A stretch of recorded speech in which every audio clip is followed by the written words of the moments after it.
For the first time, China is hosting the annual G20 Summit in Hangzhou. Chinese President Xi Jinping and other world leaders will discuss new partnerships and propose solutions to some of the world's most pressing economic issues. As the world's largest developing country and second largest economy, China is giving a greater focus to developing countries, including many of those from Africa. We begin with our coverage from this report from CCTV's Guoxiu in Hangzhou. Hello, Nathan. China, as the host of this year, seeks to create new sources of growth for the global economy. That will come up with a blueprint that focuses on innovation. It's also the concept that China is upholding domestically. There will be much consideration on supporting small and medium-sized enterprises, and China's e-commerce giant Jack Ma will also propose to build an electronic world trade platform.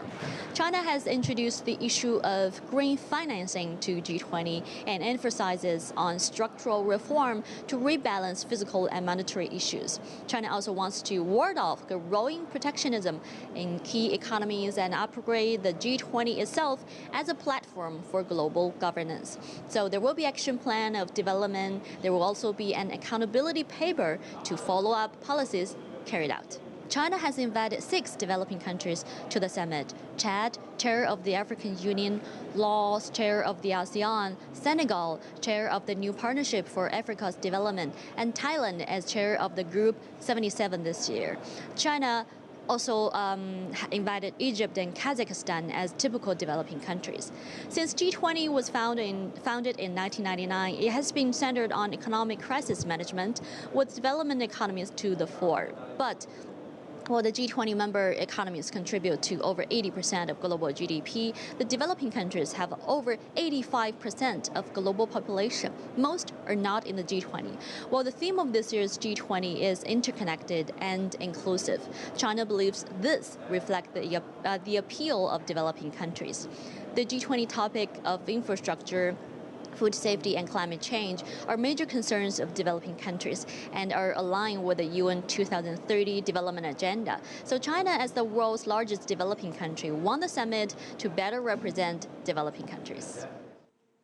Joining us now from Beijing is Jin Keyu. She's a professor of economics at the London School of Economics. Also with us from Shanghai is Tran. He's the executive managing director of the Institute of International Finance. And from Johannesburg, we are joined by Cobus van Staden. He is a lecturer in media studies at the University of Witwatersrand and the co-founder of the online publication, the China-Africa Project. Welcome to you all. Thank you. Jin Keyu, let's start with you in Beijing. This year's G20 summit has what's been called the 4 I's: innovative, invigorated, interconnected and inclusive. What does that mean, and what's China's main goal of this year's summit in Hangzhou? Well, I think they really set out a quite comprehensive plan to tackle things like global inequality and innovation. And I think that, one of the foremost problems we're facing today is really slow world growth, not only in this country, but everywhere around.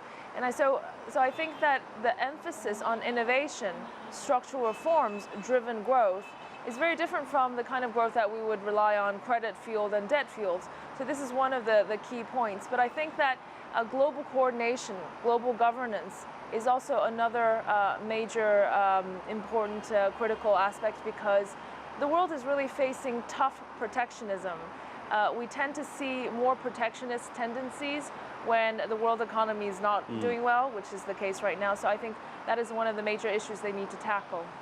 Hangzhou in Shanghai, what about that idea that global growth is not great against the backdrop of this G20 summit, and also there is changes in the way the global economic system will be governed in the future? How is that going to be achieved, do you think, through this G20 platform? I think it is very important that by implement the set of ideas that have been floated and discussed at the G20 summit, China can help move the world economy to a more sustainable, balanced, and inclusive growth. Basically, the key idea is to make full use of the whole set of toolkits of macroeconomic policies, including fiscal policy and reform policies, to help the economy recover. But more importantly, and I concur with the previous speaker, in the atmosphere where growth is slow, world trade stagnant, and in many countries, anti-trade and anti-globalization sentiment is on the rise, it is important for the leaders to really push back against protectionism and to reaffirm an open trade and investment environment which has served the world economy very well in the past half century. Cobus, in Johannesburg, the last of those four I's I mentioned was inclusive. And as well as South Africa obviously being a member of the G20, more and more African nations and developing nations invited to attend through the new economic partnership for African development, the AU and such. What's the importance of increasing participation in the G20? I think it's very important. In the first place, some of the biggest, fastest growing economies in the world are in Africa. So increasingly, if one is talking about expanding trade and liberalizing trade, one has to move beyond the traditional G20 members and include more of the developing world, especially more from Africa. And in terms of what, obviously, UN Secretary General Ban Ki-moon is also going to be pushing the Sustainable Development Goals, which replace the Millennial Development Goals poverty reduction targets. How does that play in with Africa? I think it's incredibly important. Africa is because Africa is in this weird position of opportunity where it can leapfrog into more sustainable development. And China has actually been quite an interesting kind of leader in that sense. China has been instrumental in putting in a lot of green technology, for example, and also in China itself, and also instrumental in pushing that in Africa. So Africa is in this interesting position where it can actually move towards more innovative, sustainable development models if it gets the right support. Jin Keyu, I'd like to pick up on what Cobus just said in terms of China's economic experience and what it's going to share over the next few days. We've seen the One Belt, One Road initiative, of course, the Asian Infrastructure Investment Bank, lots of new sort of ways of dealing with investment, infrastructure, despite the fact that China's economy is also slowing down, although still growing very rapidly when you compare it to more developed countries. So what's the message here from China about what they've learned and what could be taken on? Well, I think that you mentioned a crucial factor for China's rapid growth and development, which is infrastructure. Now, China has the advantage of being a big government, having a big government, and being able to pool a large amount of saving to invest in and coordinate in the construction of infrastructure, which of course promotes trade and substantially reduces the cost of capital and cost of investment. Now, this is not a privilege that many other countries are able to enjoy, especially the smaller developing economies, and this is something that China, along with other countries, are trying to put an effort in manifested by this the new institutional framework to invest in infrastructure. So that is definitely a key point. But I think that China, by stressing innovation, it's really coming from the bottom of China's heart, understanding that this kind of overinvestment, supply side kind of growth is not sustainable, and that ultimately the source of long-term growth has to be from productivity, and that is inseparable, inextricable from innovation and R&D investment. I'm glad you mentioned it, because I want to go to Hangzhou about not the G20, but the B20, which is the sort of side grouping of business leaders that are going to be meeting in Hangzhou as well. What does the business community see coming out of this in terms of where the global economy goes and also global governance? I think that the B20 Summit, also meeting in Hangzhou next few days, completely support the G20 leadership agenda to promote growth. So we propose some practical and concrete ideas. One, in terms of infrastructure, governments need also to address the series of impediments to private sector investment in long-term infrastructure projects.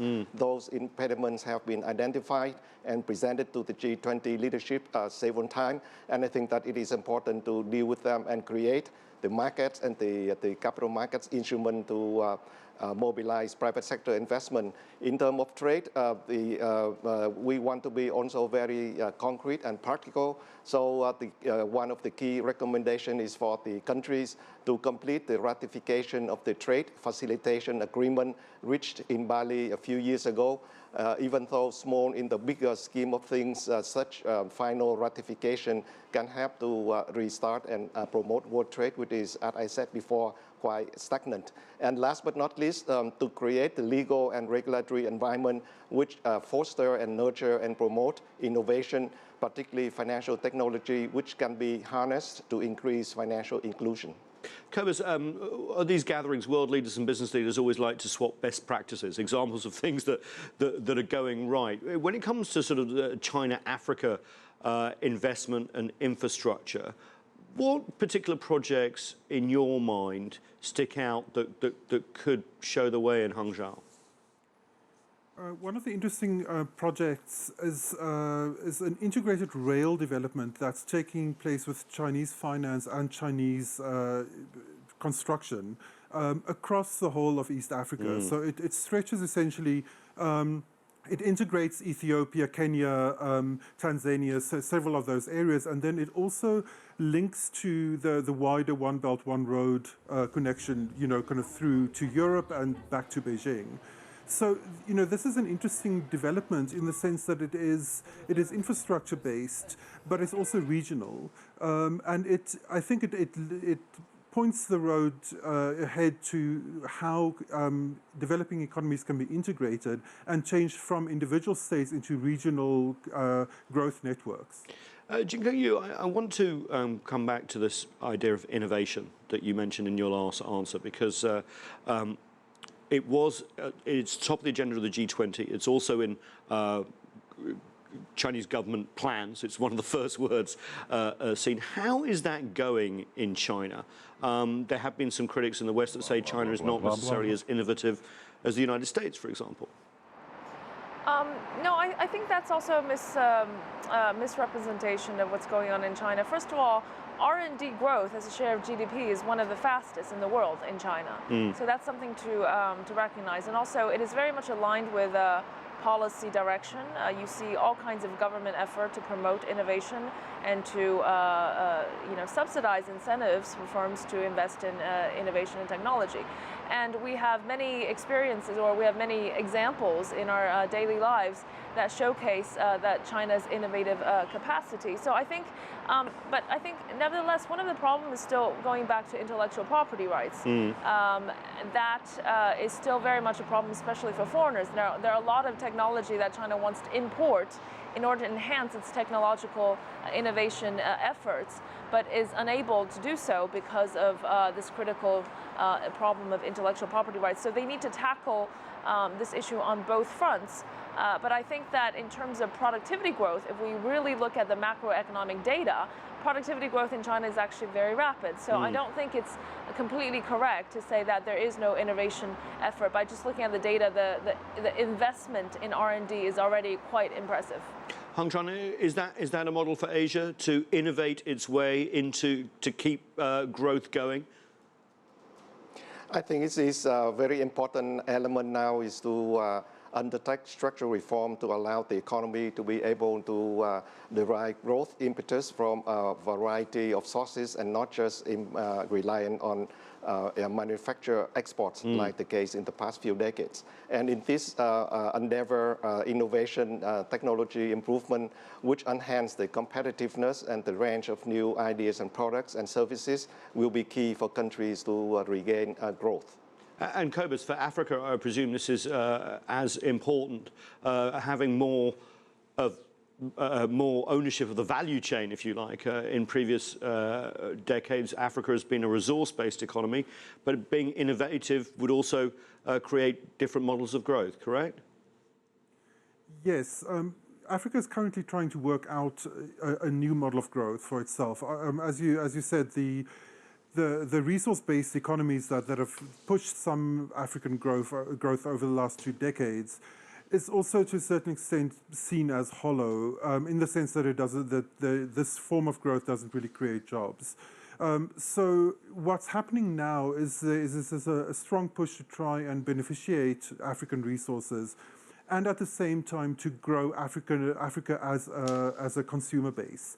And I think both of those are happening to a certain extent on the back of the laying of these kind of networks, most notably rail networks, but also very fundamentally internet and communication networks. And so, kind of as those networks are starting to be laid, you see African innovators starting to develop products for African markets particularly, and African markets are being unified to a large extent. Fascinating discussion. We'll talk more about the 4 Eyes when we come back. We do need to take a break.